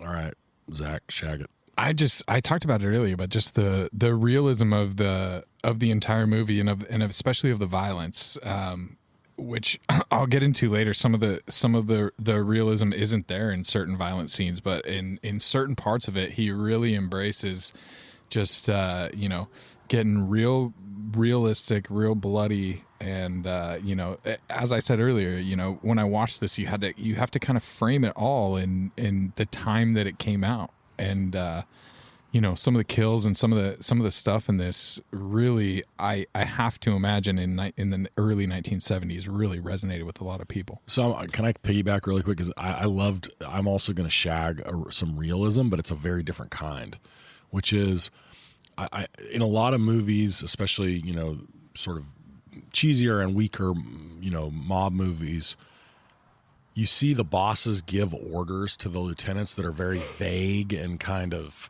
like ambiguous, and it's kind of played like you're not sure whether or not they're doing it because they don't want to be culpable or because they just trying to be, the movie maker is trying to be cute. There's a lot of really specific directions given here.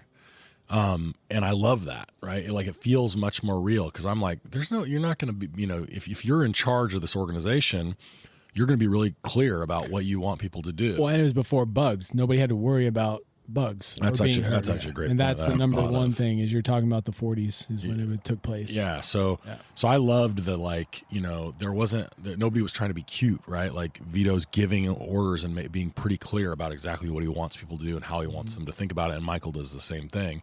And I love that about it. It just made it feel that little detail and the choice both in the script and then in the direction made it feel somehow like more grounded and more real to me in a way that I just was sort of you might not notice otherwise.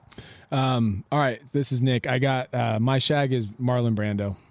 So I'm guessing last name Brando. He's Italian. I mean, Not Italian. okay, because I've heard about like he had like before the makeup, he had like blonde hair and He's Dutch, I believe. okay. I just last name I didn't know. I didn't. So Yeah. to bring a guy like Brando in, I mean, because the dude was like a mystic at this point. I mean, at this point, he was this dude that was extremely hard to work with. He was like borderline just blacklisted by like Hollywood because of how hard he was to work with. Leading into The Godfather, the studio heads said absolutely not. Brando is the only one we have. It's a hard no. He will never touch this picture.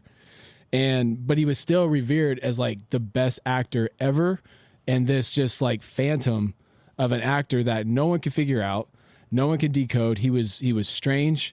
He was dyslexic and could barely read or couldn't read well, so his assistant would read scripts for him, and that was like his right hand woman.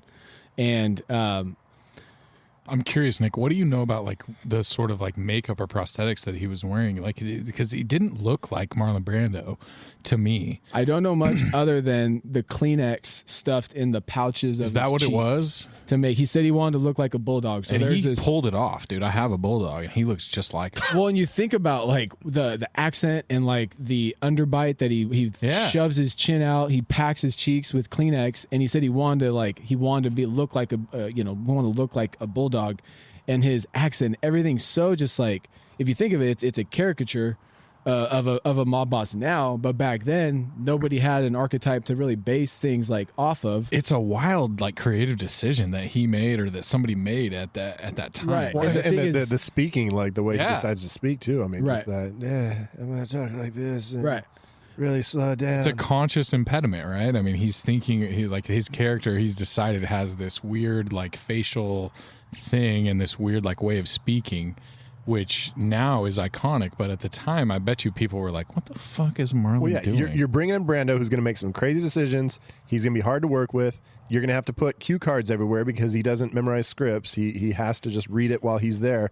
And he also has people he says he will not work with. So it's like, Yeah. to get that performance, you have to definitely jump through some hoops. They're like, bring in Marlon's fucking cue cards. They're written backwards. Well, okay, and so then it's what it comes down to is it's Coppola, and I'll get to that next, but it's Coppola standing next to Marlon. Hey, go 'cause ahead and that from snag. the Do your start- shag and your snag. Bring your Yeah. snag in right Bring now. it home, It's baby. go Okay, time. okay, Snag- so I'm still snag it. okay. I'm on Brando, and then I'll move right on to my snag, which is Coppola. But Love it. so Coppola was, there were mob people on the set, kind of watching this thing.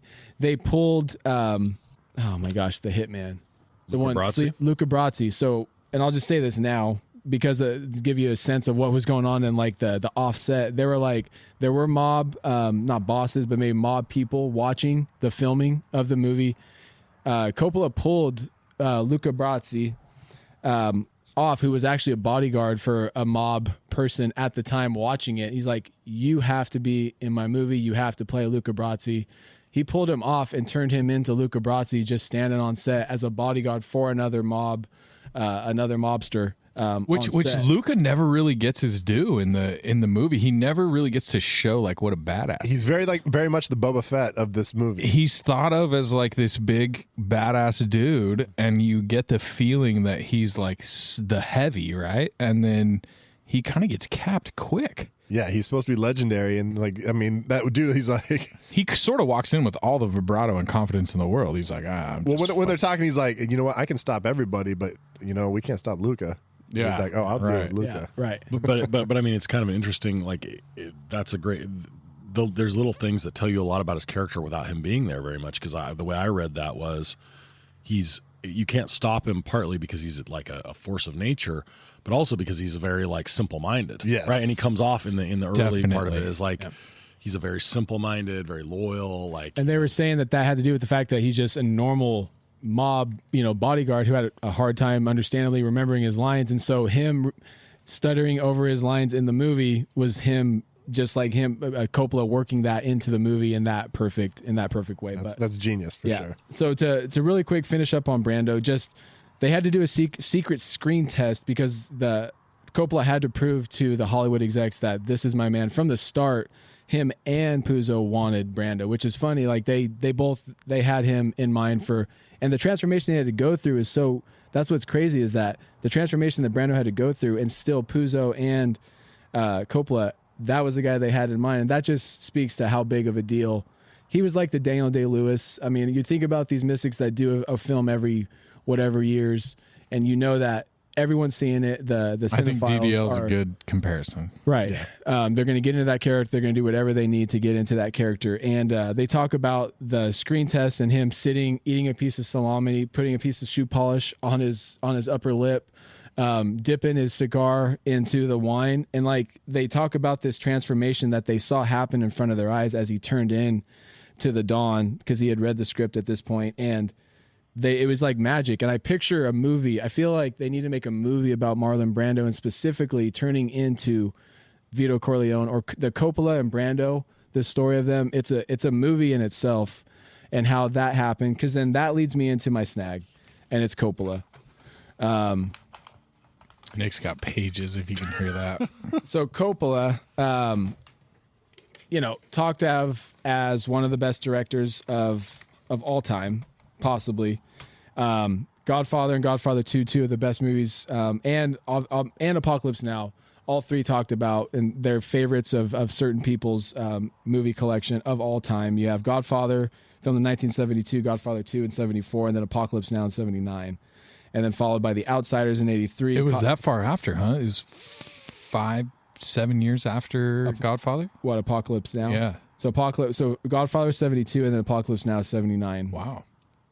And then the build up to then you have Outsiders in 83, Cotton Club 84, Godfather 3, The Anticipation in 1990, which, we talked about a little bit with Rob as far as, but, talked about Godfather 3 is definitely talked about and seen as like a disappointment in some people's eyes, because the buildup was so big.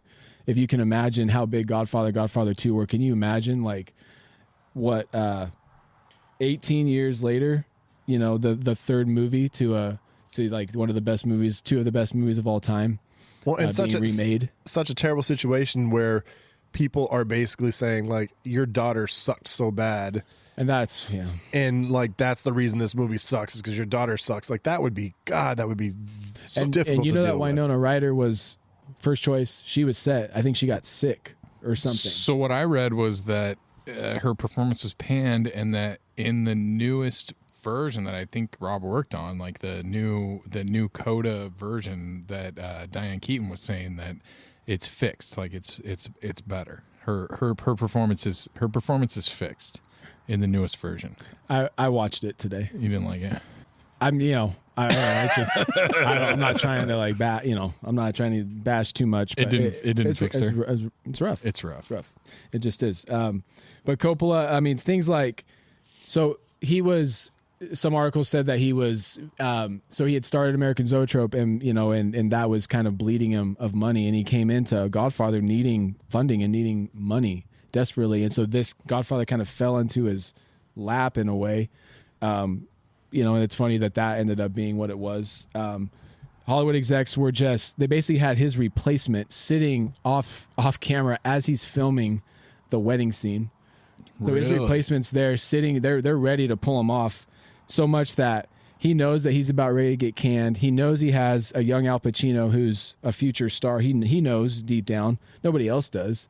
But he's like, I got to show the Hollywood execs that this Al Pacino is the shit.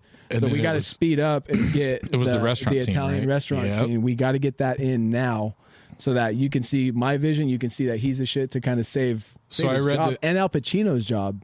I read the same thing, that they were thinking about shit canning Al Pacino, and then Right. and then they did the restaurant scene, and everybody was like, okay, I see it. Right. At the end of principal photography, he had 90 hours of material. Fuck. Wow.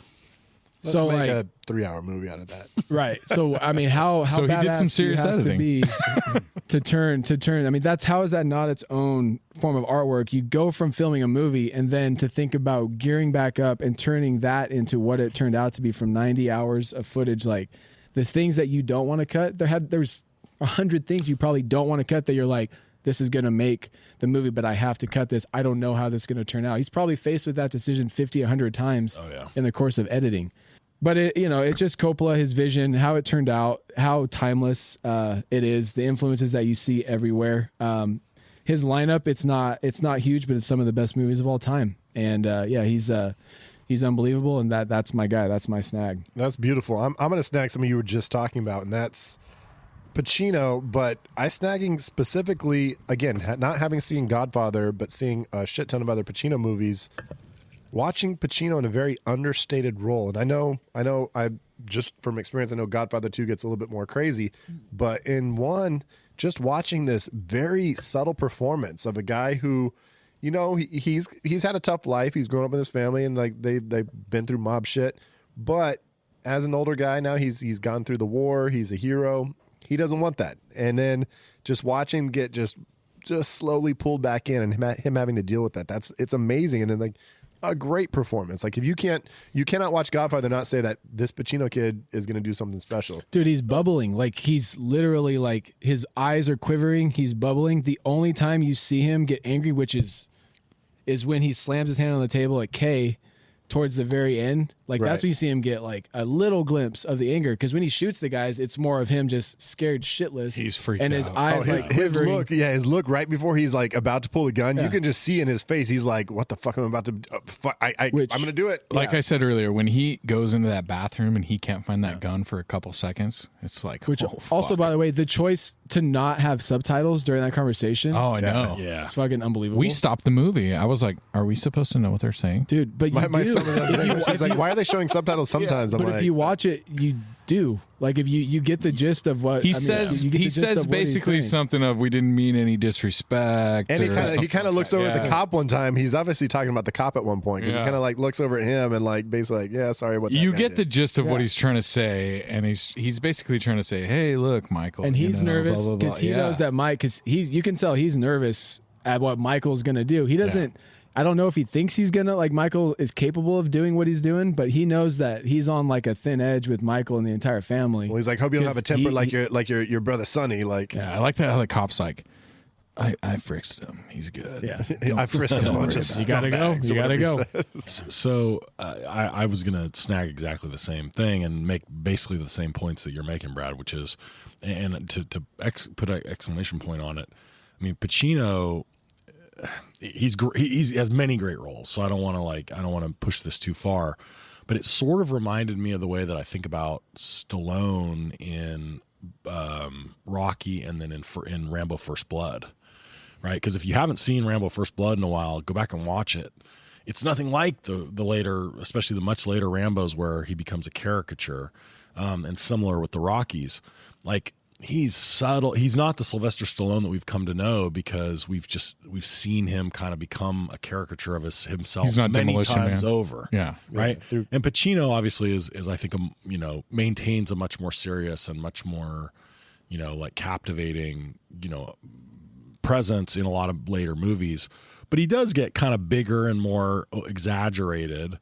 And so to go back and watch this now and kind of be waiting for the Al Pacino that we've come to know and then only see this really, really cool and tight and like you realize why, right? Why does he become Al Pacino? Because he's so incredible in that and so like perfect and right on the edge and little things and not these big, judgments or big gestures or big, changes in his tone. He's just amazing in it. I mean, for me, he's every bit. He wins the movie from an acting standpoint in a movie full of amazing performances. And you see that he was obviously meant to be the Don. Like he fought it. He was the only kid. Yeah. Like Vito didn't want it for him. He wanted to be a senator. He was quiet. He went to the army. But the second he gets the opportunity, it's like he knows exactly what to do, who to cut. He cuts Robert Duvall, which I had issues with. That was rough to see old Robbie cut to. Yeah, out of consigliere. Zach, he knew what he wanted to do. So my snag is going to be a little bit off the beaten path from you guys, and it's going to be I haven't seen Godfather 3, and apparently Sofia Coppola is just like she's not good, right?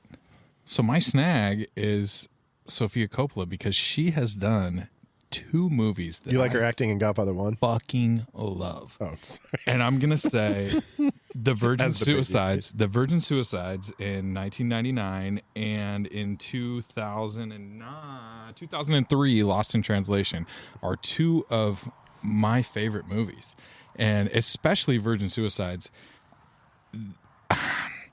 It's like nepotism gone right and nepotism gone wrong, right? So like him casting her in Godfather 3 was nepotism gone wrong, where it's like it could have been somebody else and it could have been better. And then her getting the chance to do these other movies, I mean, whether they're based on her own merit or whether they're based on her dad being Francis Ford Coppola, which I'm sure all of the things added up to her getting the chance to doing these two movies. I love both of them. They're fucking great. Yeah. And Lost in Translation is. We'll revisit this in streaming recommendations, but I'm a bigger Sofia Coppola director fan than I am a Francis Ford Coppola fan, and just because I haven't seen a lot of Francis Ford Coppola stuff, because it's kind of before my time, and I'm getting a chance to catch up on that stuff, and this shit's. I thought The Godfather was really impressive. But man, Lost in Translation and Virgin Suicides, great fucking movies, and I fucking love it. That's what I got. What are we body bagging? Anybody got a really tight, really good one? I have one it's actually kind of related to with Rob being here, was the idea that, and I don't want to bring it up with him, but time jumps without giving any extra info about like how far we've jumped. That I'll say that's my problem with the movie. That you have some time jumps that are just kind of almost seem like, I know they're editorial choices, but at the same time, kind of annoying. So the one that stood out to me was like Michael, when he says he's been back a year, like all of a sudden she's talking to Kay. Oh yeah. And that's right after, so that's right after Apollonia gets blown up. Yeah. And they really she gets blown up, and then there's like really nothing said about that whatsoever, like afterwards. He's back and he's been back a year. That is a slightly confusing timeline for sure. You're like, is this a day later, or is this a year later? He says he's been back a year or so, and then he's talking to Kay again. So there's just a little bit of time jumping in the movie that bothered me, where you don't really know. Okay, wait, how far did they jump? Where are we at now? Like, we started off in 1945. Are we in 46, 47, 48? Like, where are we at? Like, I wanted a little bit more clarity in that aspect. And so if a movie's jumping around with time, give me a little bit more clarity to help me out, because I'm dumb. I want to body bag what I think others might, which is just that one scene where Sonny's beating him up. It stands out so badly. It's actually a one punch. It's like, one. The one he punch. misses by a full half foot. Yeah. But you can see a lot of light between the hands. But that, in fact, here, if without that one punch, I might not have noticed the rest. But then I was looking for. You're on high alert after that, because you're like, okay, then everything this isn't real. Totally staged. And that's what's so jarring about it, is that the whole movie is like a really just like a showcase in realism and like real violence and real shit going on. Couldn't agree. And more. then you got James Caan missing the guy by a foot that he's supposed to be kicking the shit out of. It feels like all of a sudden your suspension of disbelief completely crashes for a minute. And you're watching a bad high school, poorly choreographed fight scene in a play. Yeah, it stands out for absolute. Yeah, like it's like a fly on a wedding cake. It's just like, what the hell is going on here? This does not. And what it comes down to is, like, we had the editor on earlier, like let's edit that shit out. Like, let's fucking take that punch out, just that one punch, and it doesn't take you out of the scene at all. I don't agree with that. You can jump to the crowd watching for a second, and just have that miss. Because if it's a miss, it makes sense. But the fact that he reacts like he got punched is just ugh. So I'm gonna piggyback on that, because my body bag is that exact scene, and my problem is that James Caan doesn't stomp that motherfucker out. The fact that man is allowed to live after he punches. But no, they said at that point, they said it multiple times, they're not going to widow. I don't give a fuck. I liked the fact that he basically had him almost unconscious on the ground in the water, and then he gave him another kick to the dome. There's one thing that I know about woman beaters, and that is that they fucking don't reform all of a sudden. Well, that guy got beat up. What I love is that what it was pretty damn real is that when he starts running and he throws the bat at him. Yeah, I do love that. He's like, yeah, I'm not going to catch you with it. Oh, I can't keep it in anymore. I'm chucking this bat, and then I'm going to chase you down. I once got in a fight with a rooster that started almost exactly that same way.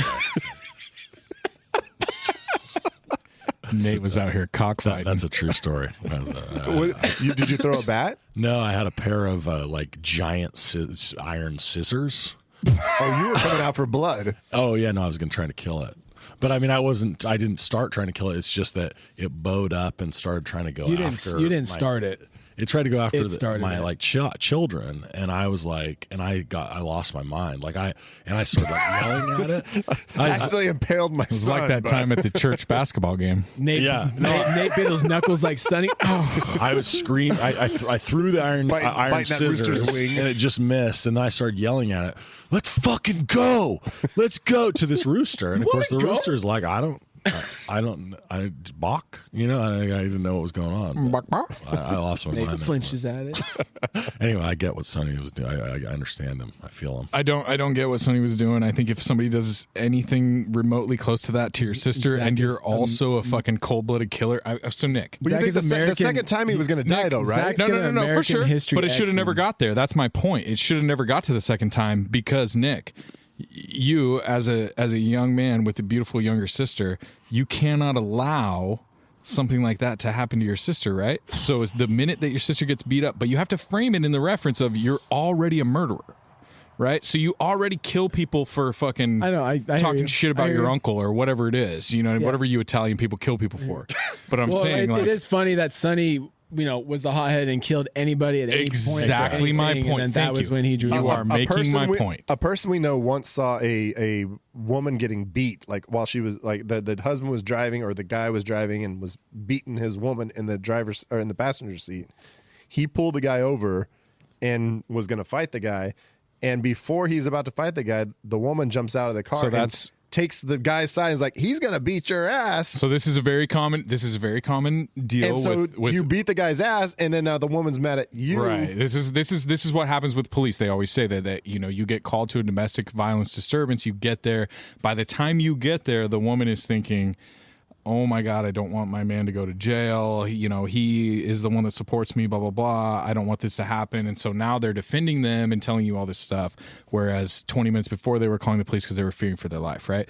So that's my whole point is that this isn't a random person. This is a random person that he saw getting beat up in a car. This is his fucking sister, bro. This is his sister just told him I not understand to do that. And that's when you tell your sister, sissy, chill the fuck out. I'm going to kill your husband, and then we're going to find you a better one. You handle it like Michael. You say like, no, I'm not going to kill him, and then you kill him. The difference is exactly, and that's exactly my point. Is that you have to frame all of this like me. Obviously, I would want to kill somebody that did something bad or terrible to my sister because I love my sister. But I wouldn't murder them because I'm not a murderer. But if I was already a murderer, you would go from zero to fucking murdering a dude in 1 second if you were already a murdering dude. Tell Carlo to bite the curb. But you gotta say, but Nick, you gotta admit exactly though, my point. That Michael did that for Sonny. He didn't do that for Carlos, Sissy. for his sister. Right. No. That's exactly my point. I think that the women are done wrong in this movie. I mean, we're missing the Michael most. Didn't know about it. The most obvious body bag is 16-year-old. got the 16-year-old girl showing her boobs in the movie, right? I mean, obviously, that shit doesn't age well. But wait, Apollonia was 16. She was 16. And Yeah. what I'm saying is obviously I watch that now and you see that scene and you're like, this may be problematic, but you have to frame everything in the 1970s, frame of reference. And I guess that was cool. Naked 16-year-old chicks was cool. And you marry them and maybe they get murdered in a car. But, We watched Romeo and Juliet in English, I think in 9th grade or something. And it was the old school version. And I think both the actors in that one were either 15 or 16. And there's a big nude scene, and I think the teacher was supposed to fast forward it, and just we're all sitting there watching. And also, it's like, oh, boobs.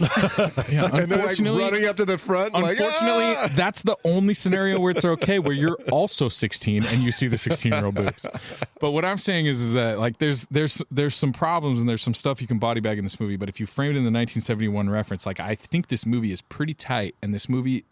I mean, for such a long movie, I feel like it flows really well. The storyline is really basically laid out for you, and you can kind of see where it's going, and it has a great arc from Don Vito to Don Michael, right? And the one part that really kills me is that, like you guys said, James Caan is a fucking hothead, right? He's a guy that's going out and just killing fools for no reason, beat the and he shit out of him. He did it decides as much as he not to could. kill the guy that beat his pregnant sister. I'm sorry, I have issues with that. One thing really quick, and this isn't really a body bag, but you were talking about things being like tight, and I forgot to bring up our love of the show 000 on it's Amazon original show. If you guys haven't seen it, you got to see it. But the fact that it crosses over the world is where it's shot. It goes from Italy, that show goes Italy, Africa, US, Mexico, and like I thought about that now going into Godfather this time around, and that's you see that, you see the quality, that it's not, that it's not the valley, in Southern California when you see the hills of like Salerno or 100%. Of the town of Corleone. When he's in Italy, for sure. And Lisa was saying, my wife was saying that in Sicily, right? That's where they're from. Mm-hmm. The spot where is it Sicily? Where are they from? Sicily. It's Sicily. There's a spot where they're coming down Corleone, like Corleone, the actual, which is in but I believe it's Sicily, where they're coming down the hill after he marries Apollonia, and they're coming down and they're walking down with the wedding party. She said like that part of the town is just like such a tourist attraction now because of the Godfather that like the locals are like, this is bullshit. Well, Bourdain did an episode where he went to Corleone and interviewed, I don't know if he interviewed Coppola in Corleone, but he interviewed Coppola in that episode and just talked about his legacy. He went to Corleone, walked the streets, and interviewed such a badass. Yeah, which I watched that documentary, by the way, the newest one, Roadrunner. Me and Denise watched it on Hulu. No, I didn't know it was on Hulu. We bought it. We rented it. I think it's on Parrot. Or no, it's not on. It's on Cock. It's on the Cock. Parakeet. All right. So Did Nick get the body back something? My favorite streaming service, Parakeet. I was I'm with you. I'm with you with the punch. Right. Yeah. Okay. So I believe that takes us to Cameo. Is that where we're at? Yeah, and for a movie that was made in '72, you would think, okay, you're gonna have it's gonna be a lot more. It's gonna be a lot more dead than Cameo. Which dead or on Cameo. There was, I guess, the better decision would have been like, okay, who's still alive? But there is one person that is still on Cameo. Just one.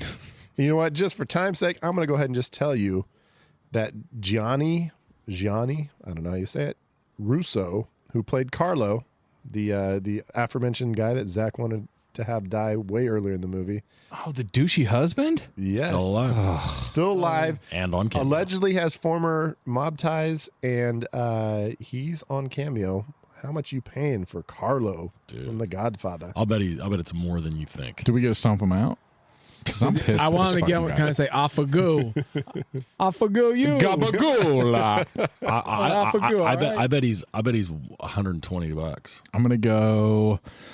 Oh, he's in The Godfather. He's also connected. Basically like the only living Godfather person that's on Cameo. What'd you say, Nate? 120. I'm 121. 200. Nick is right on the button. What? 199. That's nutty. Mr. Give it to me. Russo. 199. Godfather. But that's Cameo. So hey, Cameo, talk us up. Thanks, Cameo. We're here. All right. All 2022. I'm gonna kick off a streaming recommendation, and that is my second. If you get in the organized crime mood, for me, you got to go to The Departed. It's on HBO Max, and for me, I think it's my favorite. I think of all the genre, and I'm not saying it's better than The Godfather, but for me, it's the most entertaining of them, and there are a bunch of good roles in it. So, The Departed's on HBO Max. You should watch it if you haven't, and if you have, watch it again. I've got, I mentioned it just really briefly, Jane Austen's Mafia. Of course, the Jane Austen's is ridiculous because it is a Abrams, I'm sorry. This is Jay Moore, Christina Applegate, basically doing a parody. J.J. Abrams? No, the Zucker, Abrams Zucker, the famous Naked Gun and all those old school comedy movies. So Mafia is in that same lane. It was Lloyd Bridges' last movie. Lloyd Bridges, just an absolute stalwart of comedy. It's on Hoopla. So if you've got hoopla, I thought, oh shit, I got hullabaloo. Nobody's got. You got hullabaloo. I got hullabaloo. hoopla came out. I think it came out last week. Yeah, it was an offshoot of Chuba Chube. So yeah, Chuba Chuby. so yeah, no, but Jay Moore, Christian, it's actually you guys after watching Godfather and knowing Casino and those movies, it's actually pretty damn funny. I recommend taking 90 minutes and watching. What's the name of the movie again? Mafia. Oh, So I'm gonna That's right. piggyback Brad, and I'm gonna go with the 2001 movie Made with Vince Vaughn and Jon Favreau, That's a good which is a really good kind of a spoof on mafia movies. It's on HBO Max, and I want to again reiterate Lost in Translation, Virgin Suicides, Sofia Coppola directed movies. You should go check those out. love you, Sophia. And the last one is the one that Nick stepped all over for me earlier, which was 000, which was my original streaming recommendation, which is I didn't just know so fucking good. So I mean, Explosions in the Sky does the soundtrack. It's fucking amazing. They're the same guys that did the soundtrack for Friday Night Lights, the movie. Some of the best instrumentalists around. The movie or the show really hits. It's got a killer cast. We're going from the hills of Italy to Mexico to the United States Deserts to of Africa to Egypt and all over the place, and it's just it's really spectacular. Really gives you kind of a bunch of different different sides on kind of the drug trade and organized crime and stuff like that. So if you haven't seen 000, check it out. It's on Amazon Prime streaming for free. Everybody's got fucking Amazon Prime, right? I think literally everybody. Yeah. How do you order your fucking huge cans of lube, Nick? Amazon. Yeah, exactly. Yeah. Delivers the next day. So Nikki, you gotta. Hey, since you guys are watching The Godfather, just pony up, watch Godfather 2. Okay. Okay, so you have to pay for it. Amazon, $2.99 looks like rental. Yep. Godfather Part 2. You can buy the whole trilogy on Prime for $19.99. Yeah, Do that. I don't even recommend jumping right into 3. Get 1 and 2, Pony up. but Godfather 2. Nick, I'll ask you serious though. Should I go 1, 2, and then Coda, or should I go 1, 2, and then the original 3? So actually, like the ending of 3 that he talked about, I always thought. I never thought anything was wrong with it because it was similar to me to Vito's Heart attack. death. Yeah. But he's not playing with the kid, but he's sitting in like a courtyard, dust is blowing, and he like hunches over and kind of just falls. And I thought it was totally fine. And I connected to Vito. And I watched Coda today. And honestly, the ending after seeing the first one didn't blow me away, and I probably would have taken the first one. So the other edits, I don't know exactly what he did because I didn't know 3 that good. So, but Godfather 2 is an amazing movie, and I gotta ask Nick, what are your wife and young baby doing while you're watching 18 hours of Godfather trilogy? so Godfather 1. You watched the whole 3 You watched it hours. from What full is naps. what are your They're- baby? 3:30 They're naps. Did you not forget, Zach? Do you remember when you had one kid? There was plenty of time where I hate to say it, There was but a lot Brad of is shit to absolutely right. When I had one kid, that shit was so easy. So easy. Yeah. So no, You there's could watch naps. all the mob movies you wanted. did we watch There's through like the naps. entire series of Scrubs in like a month just because like Oh, it was Donald like nap Faison, times and bud. stuff. Ugh. There's early mornings. Like I wake up early as shit to watch these and do like research and stuff. And so anyways, Godfather 3 I chipped away on the last like day and a half. You watched around You naps. watched it like I do. Multiple Both Nate parts. episodes. All right. Anybody have just a killer alternate ending reshelf? I do, and it's the one thing I really want, which is, and this maybe Zach would be more into, is I want the movie where Michael accidentally gets killed or he just gets aced by the other group, and Sonny Yeah, I lives like that. and goes insane. So we get Sonny just basically trying to like single-handedly kill everyone. it's like Natural Born Killers mafia version. Sonny's like most of history, where it's always the deranged kid that ends up running the crime family or the royal family or whatever it is. If we're going to go that route, can we also see one where Fredo's the head of the family?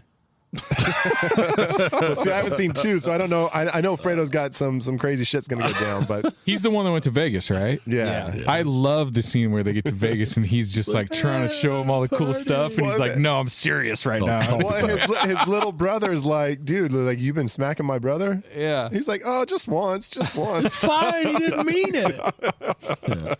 that's a good scene. I forgot about that. But yeah, no, I want Sonny just going off because if Michael got killed, that's the one that Sonny would just be It off the loses rails. blood. Yeah. There will be blood. Yeah. I've got an alternate. I've got an alternating. If we're walking around Bev's Video Kingdom, I'm gonna take this over to again.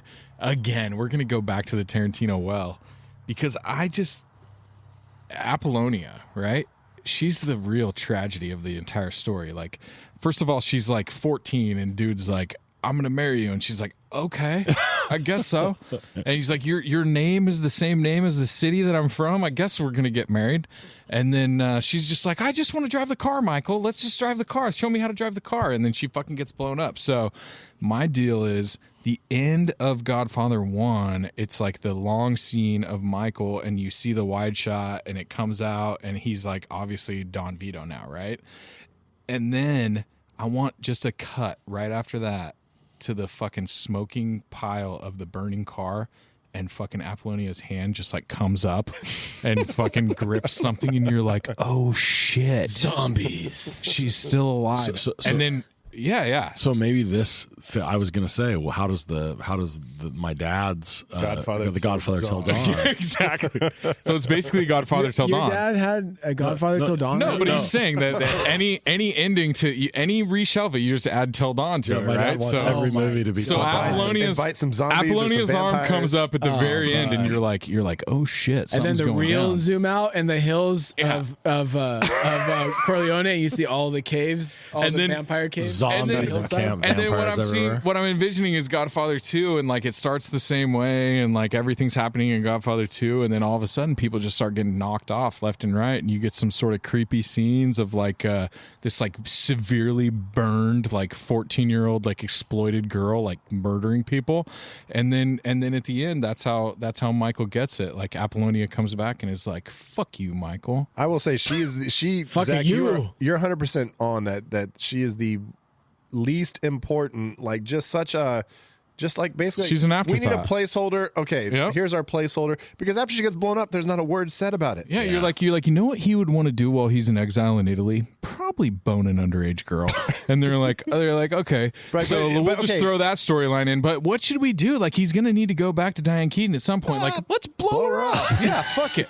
And then he goes back. Like I actually dig the sequence, and I get like the character development of Michael, and he's like getting these different experiences at the same time. But She was a prop. Another part of me is like, man, she got fucked. Like, I mean, I'm glad that she was able to like go on to marry Prince later on.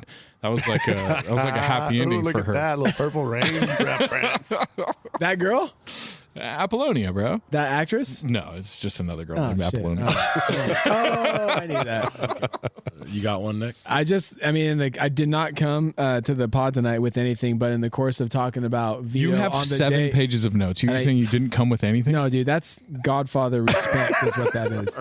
But alternate ending, Vito having to take any request on his daughter's wedding day is just asking for a comedy. It's asking for a fucking comedy. Is it a pot smoking comedy where Vito's Maybe. getting high? Is it like, I want to be Don for the day? for a day. I want to be for a Don. Don Vito, I want to see you shotgun of this beer. Okay, here we go. How do we finally get first Italian accent? There it is. I have always wanted a hand job from the Don. It's your daughter's wedding. Come on, touch it. My wife. So good. That was Borat. That was Borat. Very nice. The thing is, he seems very nice. He started so in Italy. How ended much? in Kazakhstan. Kazakhstan. He seems so pissed about somebody. Like, he's like, "Oh, you're coming in here disrespectful," but it's like he has to do it still. Yeah. Even though he's like mad at some of the guys the way they come in and Yeah. asking about things, but he still has to do it. Right. Like, It seems like a bad custom. Like, you know, like what? Who came up with That's this a fucking flawed rule? system. Flawed 100%. design. Yeah. But I mean, It's that's like, just- who's out there? Don't let him in here. He's going to ask me some crazy shit. Crazy shit. he was here last I time. had to touch his butthole last He year. was Don't here bring at him in. Sonny's wedding. Fuck. Hey, Don, snip my finger. Oh, well. You know, I can't think of a better way to end the Godfather pod than to talk about Don Corleone touching somebody's butt. He's a generous dude, man. Giver. All right, so that was our Hour two. a true classic. You know, what are we? We're rolling in probably around 2, but we're not as long as the movie, so we're good. I heard true. that's why he went with the like severe bulldog underbite look, because he can eat an asshole better that way. Let's cut Get that one in before the buzzer. Let's cut that in post. All right, so That's Zach's buzzer beater. Hey, King of Buzzer Beaters, Zach Walker. I don't even know. I'll tell the Zach Yeah. buzzer All right, story yeah, we'll talk about it later. another day. All right, so that's our first episode of 2022. Thanks for coming along with us. Thanks for coming back. Coming back. We got a year of great movies. But first things first, we got our first draft episode of the year coming up on Thursday. We're going to do most memorable crime bosses. We're going to have Robbie back on to talk more editing and Coppola and Godfather related things with us. So don't miss that. And I think that's it. We're going to make him an Fellas? offer he can't say Well- no to, or he might, if he's feeling all right, he doesn't have to say yes if he doesn't want to, I'm going to make him an offer, and we're just going to see how it goes. Is it I'm us? going to make you an offer us? that you're going to think about for about 6 months, and then you can get back to Is me. it something we did? Is that why he didn't say yes? Like, I don't, okay. I'm going to make you an offer that you cannot say no to. It's not him, it's us, okay? It's not him, it's us. Okay. You deserve that, Nate. See you later. Bye-bye.